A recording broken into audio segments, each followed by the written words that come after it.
everyone, and welcome back to a new day, a new week here at the Damage Report. I'm John DeRola, joined, as always on Tuesdays, by the one, the only Nina Turner. Nina, how's it going? It's going all right, John. Snowed in here in Ohio. Finally, are you? Out. It was something, baby. I mean, snow up to my knees. No. Yeah. Oh, yeah, baby. I miss one day of snow.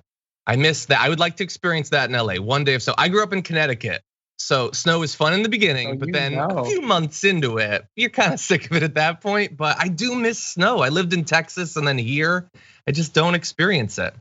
But yeah, I hope about it. Yeah. Yeah, it's just nice to have that. It's refreshing. But, I mean, like you said, not to have to navigate it every single day. Yeah, it's just something that's calming. I think it sterilizes. You know, the cold kind of makes everything new again. Winter reminds me of it's like it's the opposite of spring. You know, the opposite ends of the spectrum. You want to have both. Although I do remember the last time I visited Connecticut, it was in a winter storm, and I got out of my car to fill up the tank. And by the time I got back in, my hands were like red claws in agony. So I don't miss that part. Frostbite is real. And John, while we're just on this point, I just want to thank all of the workers. You and I you were talking about garbage sanitation workers before we came on air. And I just want to thank all of the workers who have to brave the cold, you know, from the sanitation workers to postal workers, all of those kind of construction jobs, people who we just ignore because we're just accustomed to the garbage being picked up, the snow being removed. Thank you. And then also for the people who have to try to get to work in storms, to open up grocery stores, drug stores, you know, all of those essential workers. Thank you so very much. No, I'm very glad that you pointed that out. And you know, on the topic of workers and also refreshment, like with the summer, with the winter, we were just talking before the show about. We're coming off of a 3-day weekend because of the holiday. And we've actually had a couple, at least here at TYT, obviously your experience may vary across America because there are a lot of employers who don't give a damn. But we should have them. Like how many centuries do people have to toil? It's not the only thing that workers need. It's arguably not the most important thing, you know, pay, basic human dignity and the benefits they need. Those are important too, but it's just like we are fighting so many battles and get so little support from anyone with any real power. But anyway, we've got a lot to talk about through the course of the next 90 minutes. Thank you all for joining us. We are going to be speaking about some of those wanting to reflect on Martin Luther King Jr. Day, who perhaps are not on the strongest ground to be doing that. We've got really scary news for the Democrats going into the midterm elections. These are not the numbers you'd want to see, so we're gonna take a look at that. But we've got lawsuits against Amazon, priests spitting in people's faces. We got all sorts of stuff that we're gonna be talking about. So don't go anywhere unless you want to take a brief little trip over to the like button, maybe share the stream on Twitter or something, wherever you do that. And with that, we will launch into things. Nina, you ready to talk about some news? Black Pearl Dragon is ready, baby. Nice, I love it. We've got to get at one point. There's an awesome artist. John. Yeah, I know we do need a t-shirt. I'm calling out to the view. Somebody go ahead and design that Black Pearl Dragon. Yeah, Minnie Morpho had done this awesome series of dragons. She did a few, JR and Jeff Waldorf. We gotta get her to do Black Pearl Dragon. But with that, let's jump into this. All the elected leaders out there who are tweeting, posting, and celebrating my grandfather, Dr. King. Today, my message to you is simple. Do not celebrate, legislate. The Senate must do the right thing when this legislation comes to a vote tomorrow. Senator Sinema, Senator Manchin, our future hinges on your decision, and history will remember what choice you made. That video you just saw was the granddaughter of Dr. Martin Luther King Jr., Yolanda Renee King, pointing out one of the brands of fake odes to Martin Luther King Jr. That happen every year on the holiday. There's a few different varieties, and we're gonna give them to you. But one is politicians who have no place to be invoking his name, his words, his image, choosing to do so while pretending that they don't have the power to do anything to advance his mission, his cause, his values. So right there you saw Yolanda specifically calling out Manchin and Sinema, thereby showing a degree of courage that Joe Biden just can't seem to muster. And perhaps jumping out ahead of tweets like this from Kyrsten Sinema yesterday. Today we remember the life and legacy of Dr. Martin Luther King Jr. Hashtag MLK Day. Now, Nino, if you had to guess, what do you think the doctor would have had to say about a moderate senator like Kyrsten Sinema? Well, he already told us how he felt about moderate whites, that they were in many cases, he said, I'm paraphrasing, but I understand where the Ku Klux Klaner is coming from was his basic premise. You, moderate white, I do not.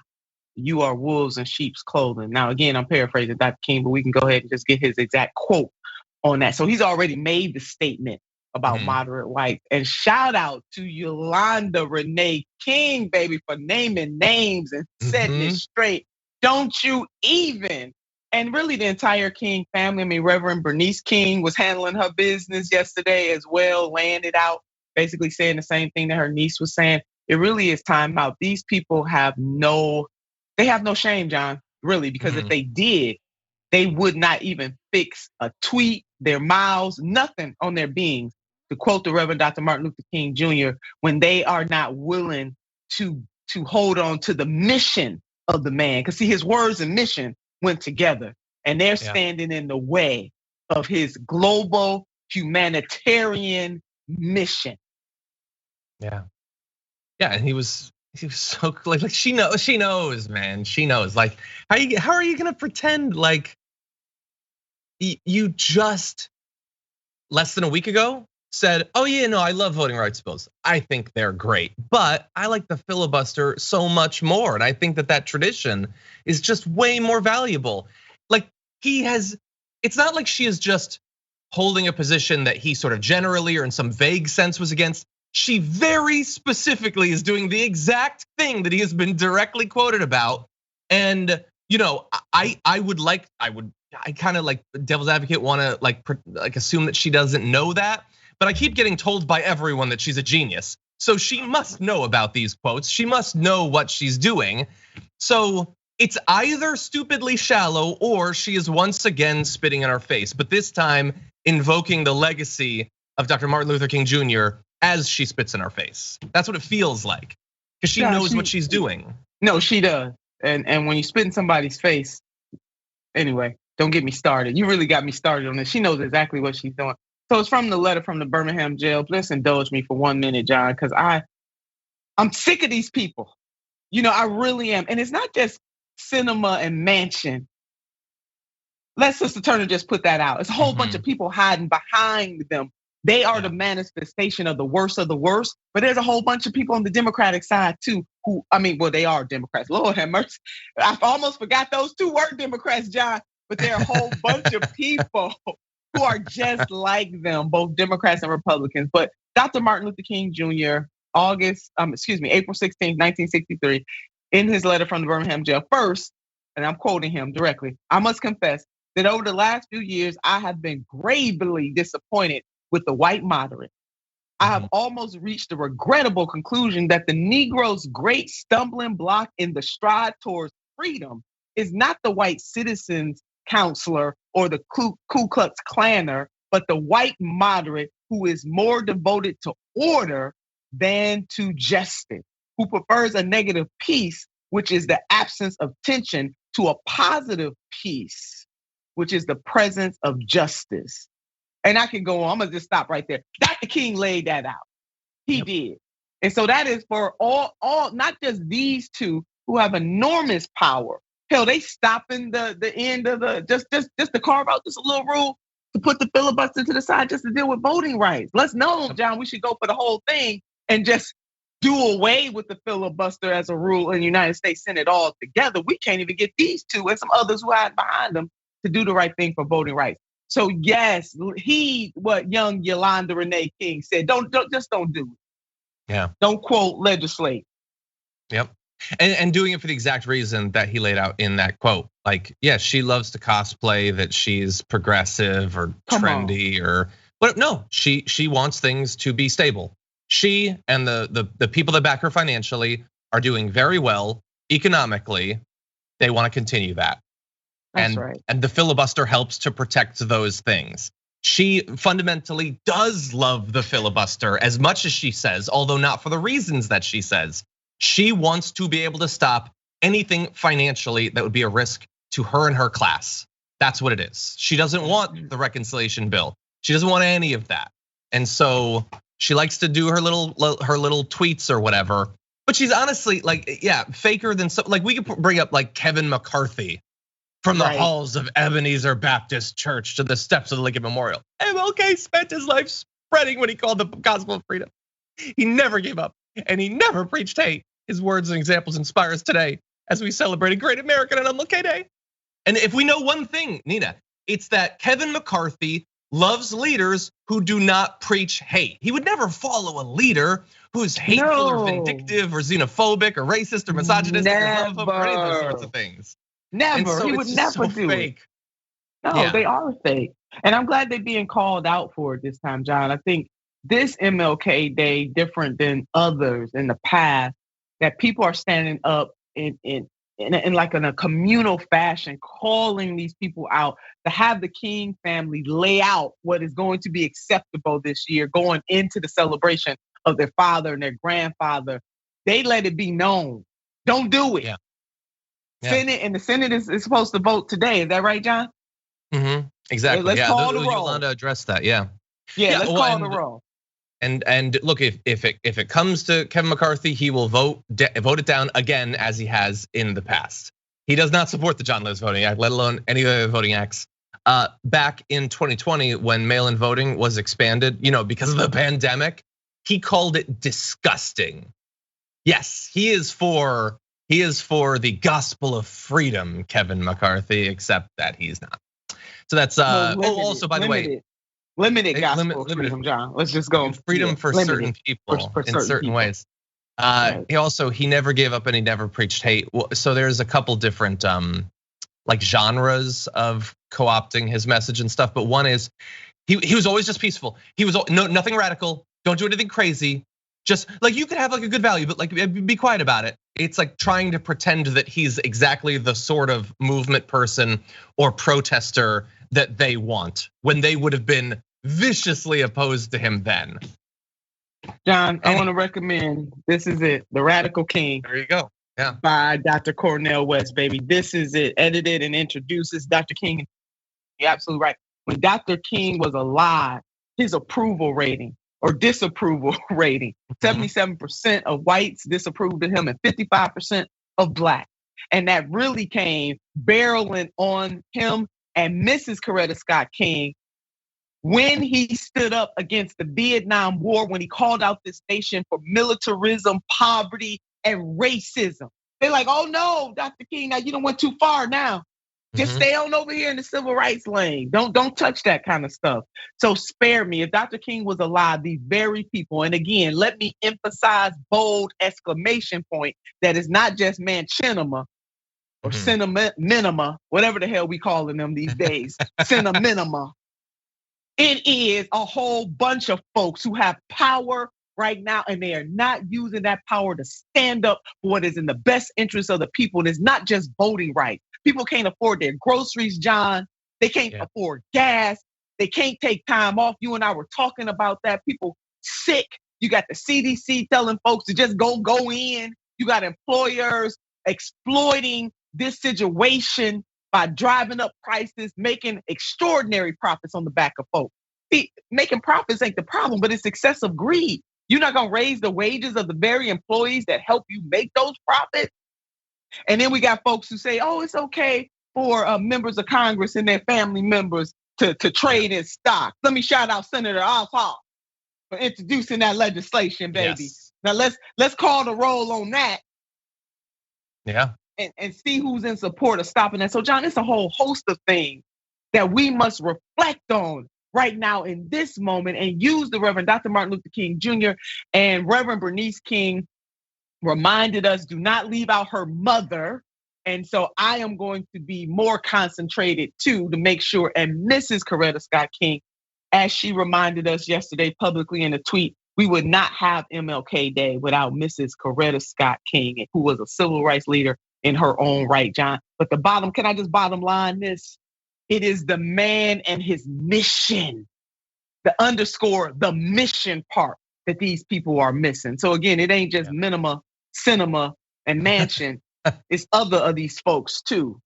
Yeah, 100%. Yeah, Harper and Tester likely on a lot of these issues.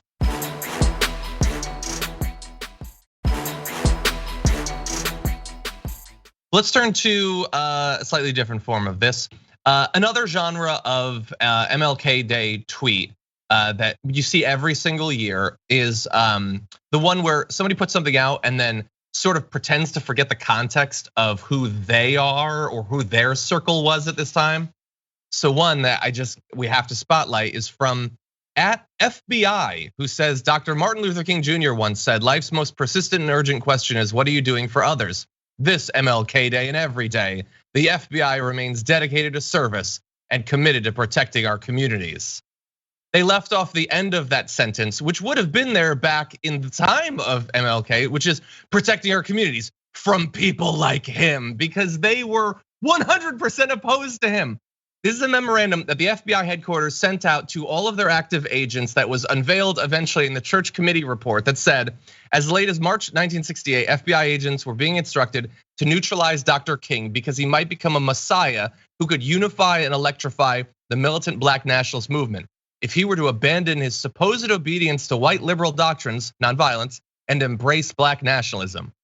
They wanted him wiped out, quite literally, by the way. So the idea that, like, okay, maybe that doesn't represent you anymore, FBI or whatever, you can try to make that case, but you cannot pretend that you are not part of the institutionalized opposition to him and others in this movement for decades. And so they just leave that context off, Tina. Of course, because it doesn't fit the narrative. And you're right. Hell, if they've seen the light, which I don't know, they got a lot they got a lot that they have to do to show as an institution, as you just laid out. This is about institutions that they have seen the light. But we know that J. Edgar Hoover had an entire file. He was out to destroy. He led his agents and also directed his agents to seek, search, and destroy Black leaders of the 60s. And the Reverend Dr. Martin Luther King Jr. was one of those. Minister Malcolm X. A whole host of leaders were attacked by the FBI, deliberately attacked. They stoked the flames that led to his death, both him and Minister Malcolm X, the Black Panther Party, you name it, John. We could do a whole show about what the FBI as an institution of the United States government did to disrupt, to destroy, to dismantle Black lives by trying to kill off or stoke the flames of killing off our leaders. And they did not want Minister Malcolm X and the Reverend Dr. Martin Luther King Jr. to get together, baby. That was the last thing that they wanted. 100%, yeah. Yeah, and they can say that they're past that or whatever, but we get to learn our history, especially in the time when so many are saying, no, there's never been any like structural racism, any institutionalized race. It's never been anything like that. It was like one random guy who like didn't like Hispanic people. That's all racism ever was in America. No, it wasn't. They tried to wipe out movements. John, they infiltrated these organizations, and then use propaganda to sow discord within the organizations and outside of the organizations. And for what? What were these Black organizations fighting for? Liberation. That's all. Exactly. Yeah. They owe. Oh my God, they owe a lot, John. They do. They do. Yeah, and I don't know if it's going to be repaid back with just a couple of tweets. No, not at all. No. One other individual who conveniently sort of forgets the family history here is Meghan McCain, who tweeted yesterday on the holiday. Today we honor Dr. Martin Luther King Jr., one of the greatest Americans to have ever lived, and we recognize with deep gratitude the impact and the legacy he left on the world. And says, I've decided to stick with love. Hate is too great a burden to bear. Again, it's part of that thing. Like, no, he was only ever cool. Like, don't ever be angry and don't really be passionate and certainly be quiet. And again, she would never support like a hate-filled Republican or anything. Now, of course, as you are probably expecting here, her own father doesn't have the best part in this whole thing. As a first-year congressman back in 1983, John McCain voted against a holiday commemorating Dr. Martin Luther King Jr. He said at the time that Dr. King shouldn't be memorialized because presidents were not recognized, citing cost as another reason for his dissenting vote. It's all about the money, that's what it is. Think of the deficit, everyone. He also has a history of voting against civil rights legislation like the 1990 Civil Rights Act, which sought to ban discrimination in employment at American businesses. Now, she has been asked about this previously because, again, she's one of these people that once a year acknowledges that he existed. And so she said at one point, a couple of years ago, we all live with regrets, and my father points to this and his stance on the Confederate flag in 2000 as two of them. We've been talking a lot about this life these days. I am still intensely proud of him and his legacy. I am sad on MLK Day that this account would tweet me. Here's the thing. So yes, she has addressed it. She is making herself out to be the victim because somebody pointed out the context that her father was part of the institutionalized opposition to the movement. I feel like she is not the big victim in this. And I feel like acknowledging her father's role does not need to be a one-time thing. I don't know, am I being unfair? She has acknowledged it, most would not. I mean, to me, I don't think that the sins of the father should lay on the daughter. I mean, she wasn't the one that she didn't vote. Her father did. So we should hold her accountable for what she says and what she does. Her tweet is right. Dr. King was one of the greatest, human beings to walk the face of the earth. That is true. And he did say hate is too great a burden to bear. Now let's put that in if some people may think it is hateful to stand up and fight for justice. See, so let's go on and break down what we find hateful and what is not. But I will say, I personally do not agree with overlaying the actions of her father on her. Neither should she have to apologize for her father because he did that. He was a grown man. Okay, those were his decisions. She can be judged for what she does in her lifetime. Yeah. No, I think that's fair. So let's not judge her for that. Let's judge her for how she responded to the social justice movement of just 2 years ago. How she suggests that like the protests in BLM are the same as the Capitol riot. She gives us more than enough reasons. We got it. And you're right, John. Yes. I mean, she's not the victim here though. Spare me on that. She's set for the rest of her life. So no, she needs to just, it's not right, but life ain't fair, period. And where she stands is lofty. So for her to be victim, I agree with you on that. She just let it go. It may be uncomfortable and unfair, but she should just go and let that go. But you're right. Come on, we got some receipts on her that we can analyze. And you know what? You are being so fair that although I have graphics of what Marjorie Greene was saying yesterday on the holiday, we're gonna skip it. Oh, I don't think we John. Don't skip it. You want to see it? You want to see what she used it for? Do you think it was understanding and compassionate? Okay. Okay. I was trying to be nice. So she said, today I believe we are seeing a new segregation and discrimination beginning, wrongfully forced upon unvaccinated Americans by the tyrants of the Democrat Party. Inspired by the courage of giants who fought for freedoms in the past, I will always tirelessly work to defend the Constitution and guaranteed freedoms for all Americans, or whichever Americans are still alive after the pandemic. I'm gonna claim as many as possible. Our freedoms come from our almighty God, and we must not let any man take them away. So she used MLK Day to say, yeah, segregation was bad. I totally don't support it coming back or anything, but we already have it. It's for the unvaccinated because of the mandates, Nina. You asked wrong with this woman. I mean, it's just something wrong with it. What you want me to do with this? You know how we go, John, what do you want me to do with crazy? There is something wrong with Congresswoman Marjorie Taylor Greene. Period. Yeah. And she keeps exposing herself time and time again. Oh, yeah. I love it. Yeah. And I will take this as one more opportunity to say, it's not a vaccine mandate. You just have to get tested, you bozo. So they will let's say there was a vaccine mandate and Dr. Fauci was running around with like a high-powered dart rifle, just like going to county fairs and all that and just gunning down conservatives with his dart rifle to vaccinate them. That, I would argue, still does not justify the I'm defending the Constitution. It's the biggest thing since 1776 thing. But it's a testing mandate. All of this, her talking about a national divorce or whatever, is over the fact that they don't want to get tested once a week. Like that is an apocalyptic event for them. Is sticking it up there and just swabbing it a couple times and taking it out so that you don't knowingly or unknowingly give someone a lethal disease. Madness. John, I can't with you. I can't. No, you get the last word on this. I can't. Thank you. Arm Fauci. That's what I say. Anyway. Okay, with that, Rand Paul's gonna lose it. Okay, with that, we're gonna take our first break. When we come back, we've got some very dark numbers for the Democrats heading into this midterm election. Coming up soon, don't go anywhere.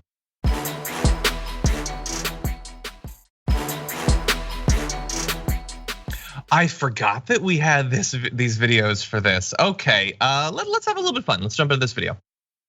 Words of the daughter-in-law of Martin Luther King Jr., Andrea Waters King. This is what she told Politico, quote, "What we have seen with President Biden is what happens when he puts the full force and power behind an issue like infrastructure. What we want to see is that same power and passion being put behind voting rights."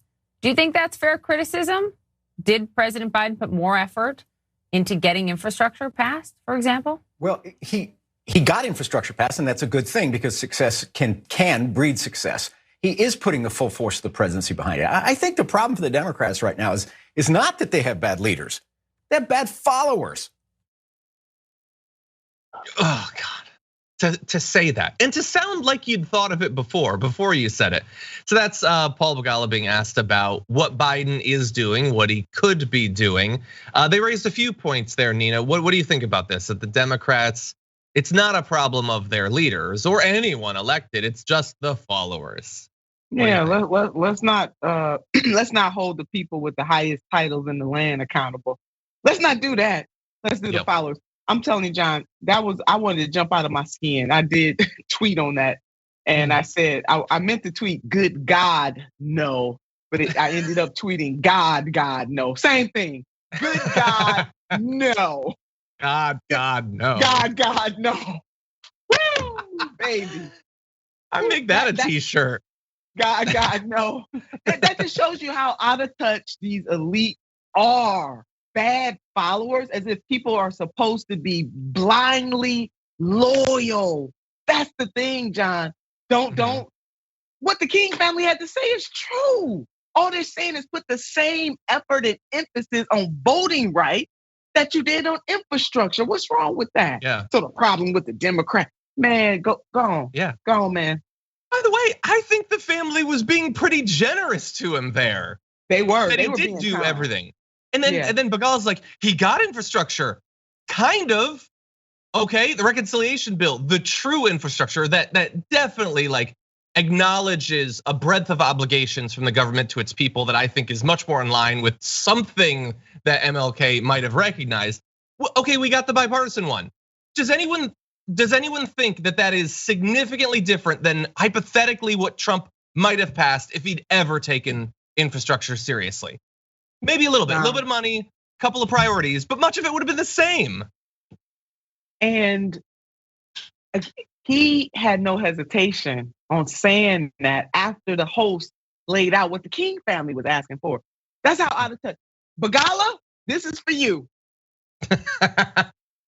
Well, then you're not gonna like this next part, Nina, because he wants to invoke MLK in saying that effectively, again, don't put pressure on anyone in power, in charge, any of the rich, wealthy, influential people that are in charge. It's really on you.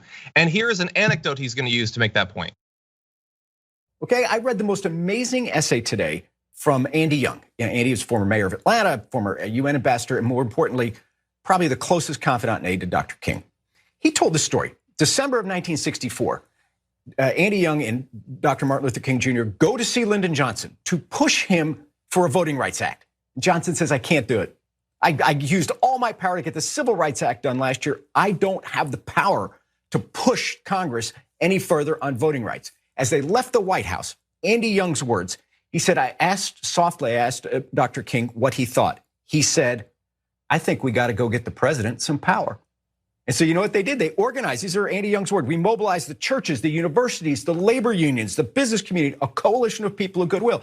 In other words, those of us who want to save voting rights, we need to get to work. I do think Biden is putting everything behind this, but he needs better followers. So he needs all of us in the game as well.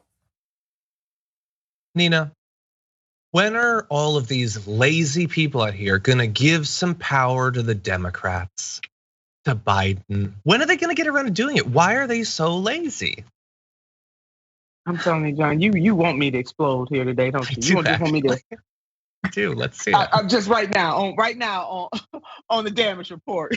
Nina Turner explodes. Oh my God. In a sense that movements move leaders, just that little bit of point. But the condescending way by which he's invoking Dr. King is wrong. It is true that movements, and we've seen it, right? And we've seen it happen right in real time from, Congresswoman Cori Bush, for example, sleeping outside and shaming them folks to come back, even though the Supreme Court messed that all up. The extension of the moratorium on student debt is another example where the movement moved leaders. So that point, okay, is well taken. It's the way that he's saying it. And I totally agree with you. Again, if we are a nation that has more sympathy and compassion for people who got the highest title, something is absolutely wrong. But another, just really quick excerpt from the the letter from Birmingham jail. Begala, you need to read this, and all these other folks. Shallow understanding from people of goodwill, right, is more frustrating than absolute misunderstanding from people of ill will. Lukewarm acceptance is much more bewildering than outright rejection. Dr. Martin Luther King Jr. That's my message to Paul Begala. Yeah, and Paul, if you get angry about what Nina just said, she's extending maybe too much good faith to say that you don't have ill will. So we will leave that up to him to respond to. But yeah, when I watched that video, my response was God, no. They gave you the House, and then they gave you the White House. They threw out an incumbent president during a national crisis and gave you Georgia along the way. Then they gave you the Senate.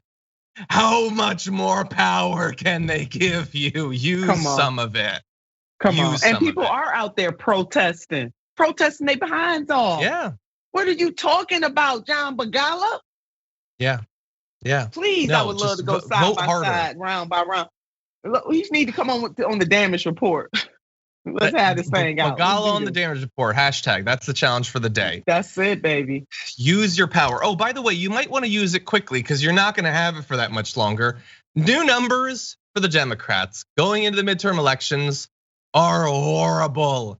New Gallup US party identification numbers. I want to show you this chart. It's going to show over the course of, it looks like roughly a year here, we're getting a 15-point swing in party identification. By the way, that's a year in which the Republicans tried to overthrow the country. And then they spent the rest of the year trying to get you sick and die. And despite that, the Democrats were so fumbling and bumbling and accomplished so little that people would rather put back into power the ones who tried to end our system of government and kill them. And so, do you want to know how bad it is? Because that's only a year, right? I don't know, maybe this fluctuates all the time.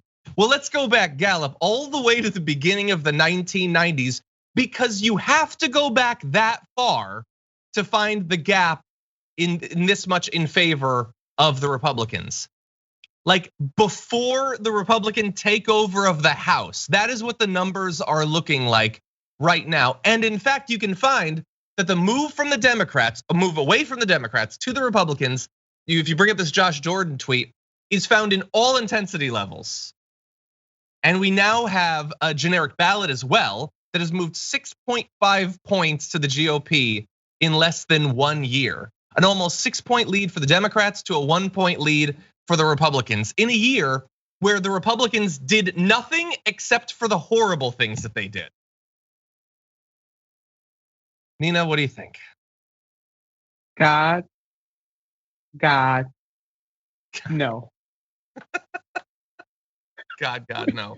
So I'm assuming that you don't think that the solution will be just insulting the followers. What can the Democrats do, considering all this? Gas up the jet and cancel student debt. I mean, seriously. I mean, really, we got to give people something they can feel. If the president were to use the pen to cancel student debt right now, that would make people excited and they would go out and vote for Democrats. It's about what you do, not just what you say. How do you use the power that you have right now? Like, people's lives depend on it because they do. That's it. How about, I was watching an episode from Kyle Kulinski, another progressive independent media person that reminded us about the second Bill of Rights that President FDR was laying out there. And an amazing. I want to invite our viewers, if they have not watched the video from the Gravel Institute featuring Professor Harvey Kaye. Again, the second Bill of Rights, second economic Bill of Rights. Just gonna take that. FDR laid it out. We need to add some 21st century stuff to it, like the environment and dealing with racism and that kind of thing. But how about just passing and working hard on the stuff that you promised when you were on the campaign trail? John, there's a way that they can change this.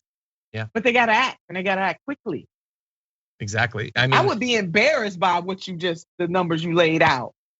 That horrendous. Republicans, after all that they're doing in this country to destroy it, and people are saying we want to go back to that over what we have now. Oh no, we are in trouble, Democrat. Yep. And we're gonna be told over the next year that it's our fault. We pushed him too hard to the left. That's what it is. People were just mad. They saw that. What is that? What crazy leftist legislation did he pass? Literally nothing, because he barely tried. They do not want someone who's gonna come in, be given power, and do absolutely nothing. And some people are now in such a bad position that, they would rather put in the psychos because, well, we gave you a chance, you didn't do anything. You didn't, as you laid out earlier in the show, even use like the limited power that you have that's not attached to the Senate or the House, that they can't do anything to stop you from doing these things. You wouldn't do that, and you can't get your own party to actually accomplish anything. You can't get them to get rid of the filibuster. So it's just gonna be the rest of the year. These numbers are gonna get even worse. They're gonna tell us that it's our fault, that the fact that these 2 years will have played out exactly as progressives worried they would and predicted that they might.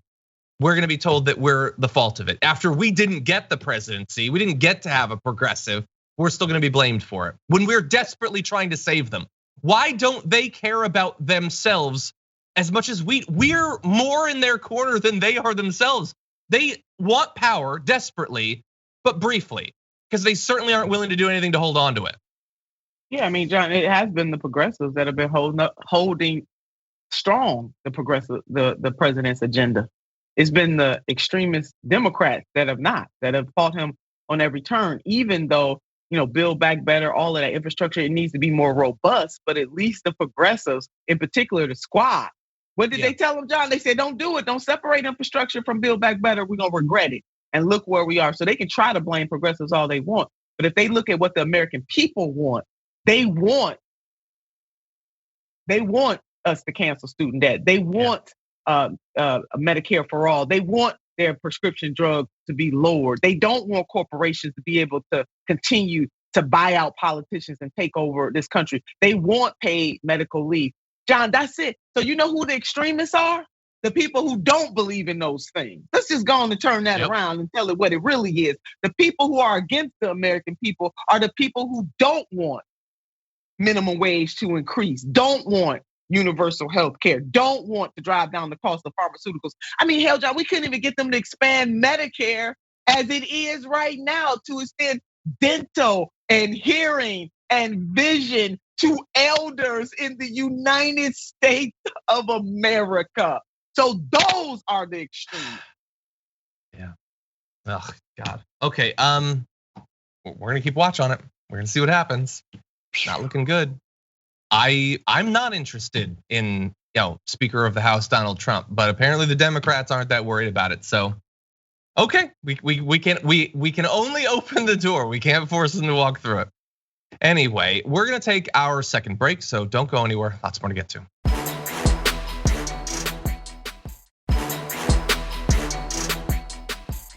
I absolutely hate these earbuds. I can barely hear through it, but we're gonna do what we can. Okay, let's jump into it. Not long ago, Amazon was the workplace for a number of workers who tragically died when a tornado hit a warehouse in Illinois. Now, the families of one of those workers is suing Amazon, saying that they did not do what they could have and should have done to protect the lives of their workers. Amazon driver Austin McEwen was one of 6 people who died after the tornado hit back on December 10th, causing the building to partially collapse. His mother, Alice, filed a wrongful death lawsuit against Amazon, as well as the warehouse's developer, Contigra Construction, and a real estate acquirer as well.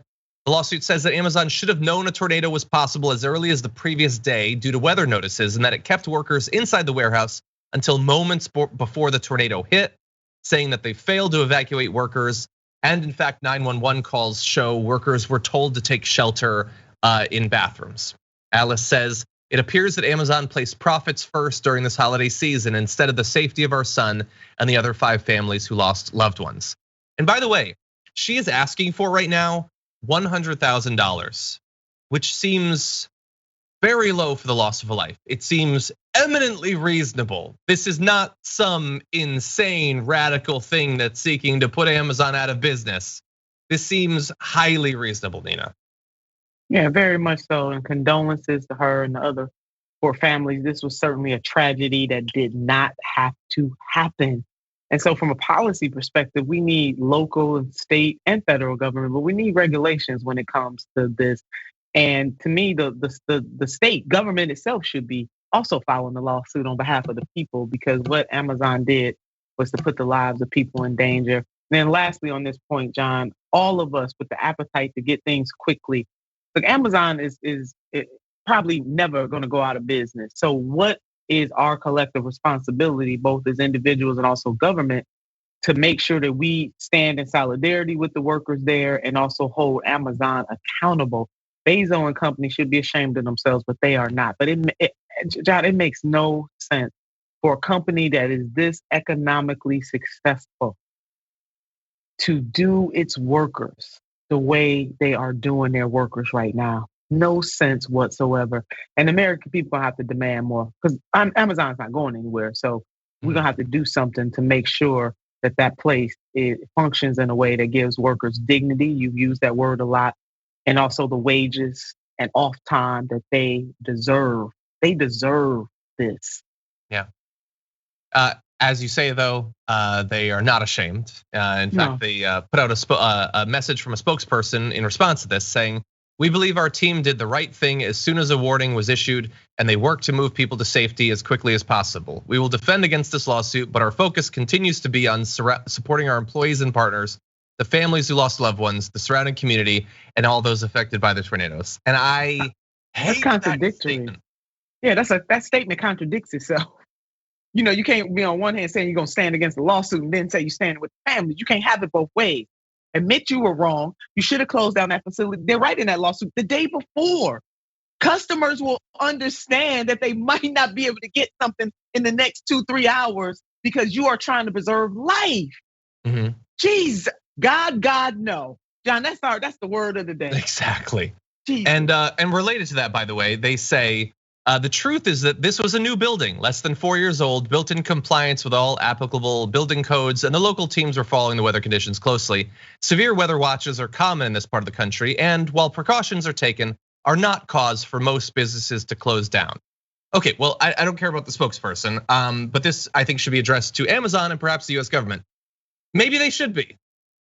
Maybe if a brand new building built to the regulations can be torn apart, maybe there's an issue with the regulations or with the weather. Maybe considering that we've decided that we're just gonna take the earth and boil it and spin it and make the whole thing go crazy weather-wise, maybe we should be more ready to close down businesses when extreme weather events are coming.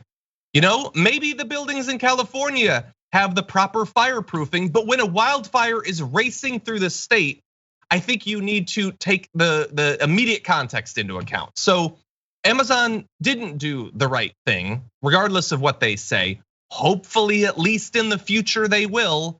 And they do not seem to be indicating any future change in policy here, Nina. And that's what worries me the most. Because they need a consequence, John. This callous indifference. I would fire that spokesperson. But you know what? That spokesperson is a manifestation of the corporate business model of Amazon. Jesus Christ. John? Yeah.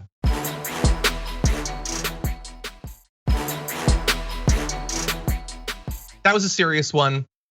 Let's lighten things up a little bit, go a little bit ridiculous to close it out. I don't want you to leave the show in a bad mood. So let's jump right into this. Heads up, it's disgusting and a little bit weird. Something and you don't see it clearly yet, but you hear.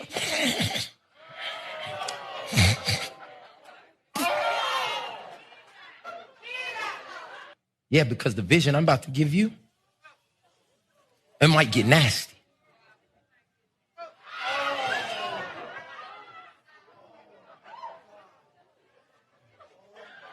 And do you hear and see the responses of the people?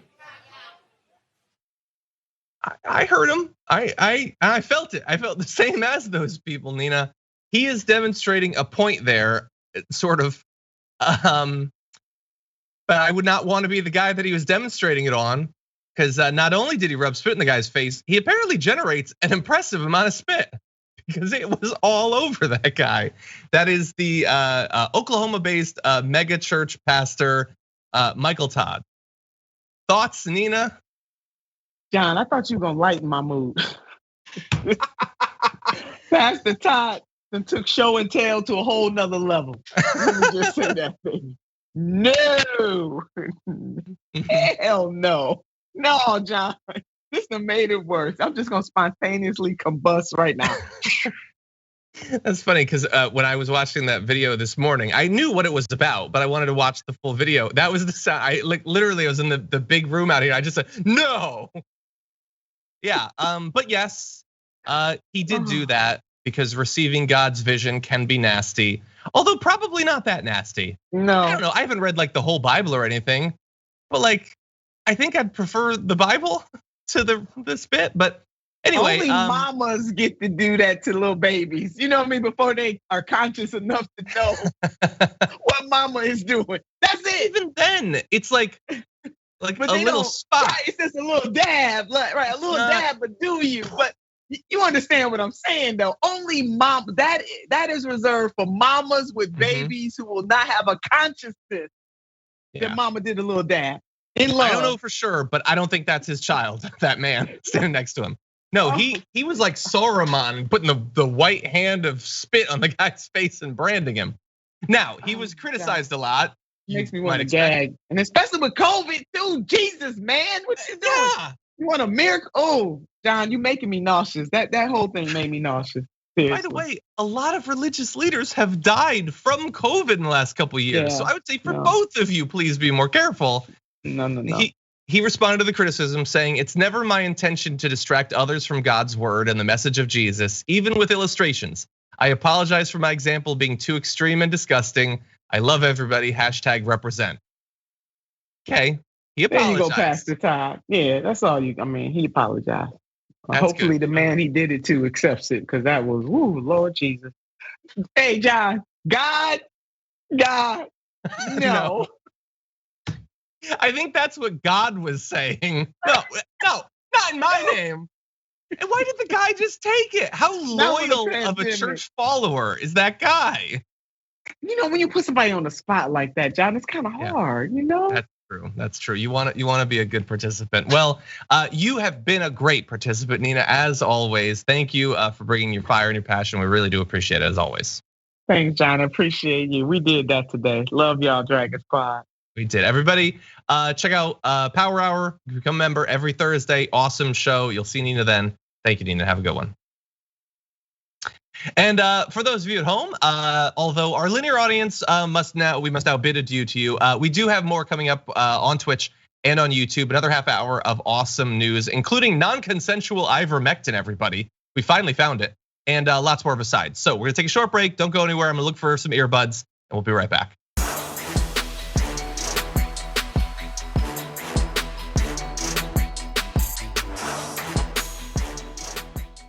Thanks for listening to the full episode of The Damage Report. Support our work, listen ad-free, access members-only bonus content, and more by subscribing to Apple Podcasts at apple.co/TYT. I'm your host, John Adarola. I'll see you soon.